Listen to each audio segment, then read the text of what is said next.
দেখুন কুমড়ো শাক পরিষ্কার করে কেটে ধুয়ে রেখেছি। এটা হলো ছোলার ডাল। এই ছোলার ডাল দিয়ে কুমড়ো শাকটা রান্না করবো। যা গরম পড়েছে এই গরমে শাক সবজি আর হালকা তরকারি খেতে তবেই ভালো। সঙ্গে থাকুন, ভিডিওটা ভালো লাগলে লাইক শেয়ার কমেন্ট করে দেবেন। এই ছোলার ডাল দিয়ে কুমড়ো শাকটা কিন্তু খেতে বেশ দারুণ লাগে।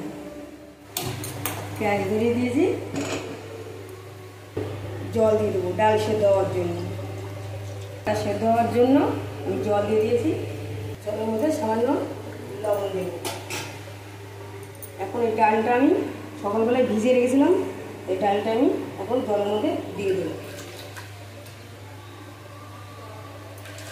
পরে এই শাকগুলোও দিয়ে দেবো। ডাল শাক একসঙ্গে সব কিছু সিদ্ধ হবে। বেশ কিছুক্ষণ আমি চাপা দিয়ে রাখবো। শাক চাপা দিয়ে রেখেছিলাম, সিদ্ধ হয়েছে কি দেখবো।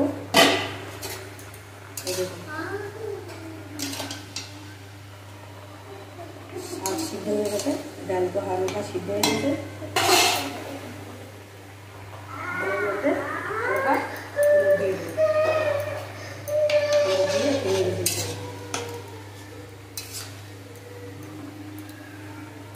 আর কিছু সিদ্ধ হলে সাঁতাল দেবো। ওই দেখো সব কিছু সুন্দর সিদ্ধ হয়ে গেছে। ডালটা এরকম গোটা গোটাই থাকবে, বেশি সিদ্ধ হবে না আর কাঁচাও থাকবে না। এখন সাঁতাল দেবো, শাকের তরকারিটা সাঁতাল দেবো। তেল দিয়ে দেবো। তেল গরম হয়ে গেছে, ফোড়ন দিয়েছি রাঁধুনি শুকনো লঙ্কা। শাকের মধ্যে রাঁধুনি ফোড়ন দিলে খুব ভালো লাগে খেতে। রাঁধুনি সুন্দর একটা সেন্ট শাকের সাথে ভালো লাগে। ঠিক আছে, কিছুটা পেঁয়াজ কুচি। পেঁয়াজটা হালকা ভাজা ভাজা হবে। পেঁয়াজটা হালকা করে ভেজে নিচ্ছি। এখন এখানে রসুন আর দুটা লাল লঙ্কা থেতো করা, এটাও একটু পেঁয়াজের মধ্যে হালকা একটু ভেজে নেব। রসুন একটু পেঁয়াজের সঙ্গে হালকা ভেজে নেব, সুন্দর একটা রসুনের সেন্ট আসবে। আর কালকে আমাদের এখানে শীতলা পুজো, তাই একটু মাহির বাড়িতে আপনারা একটু ম্যানেজ করে নেবেন।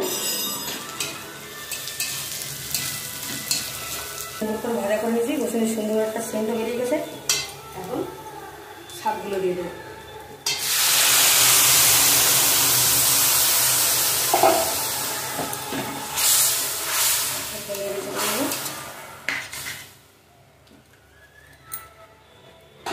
কিছুক্ষণের জন্য ঢাকা দিয়ে দেবো। ছোলার ডাল দিয়ে কুমড়ো শাক রান্না।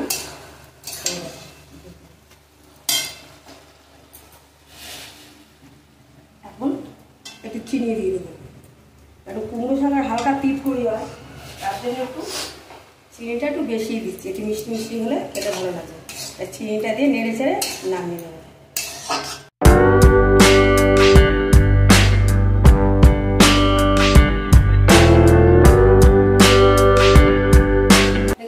সহজে ছোলার ডাল দিয়ে কুমড়ো শাক চচ্চড়িটা বানিয়ে ফেললাম।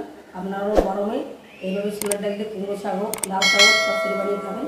এই গরমে রেসিপিটা খুবই ভালো।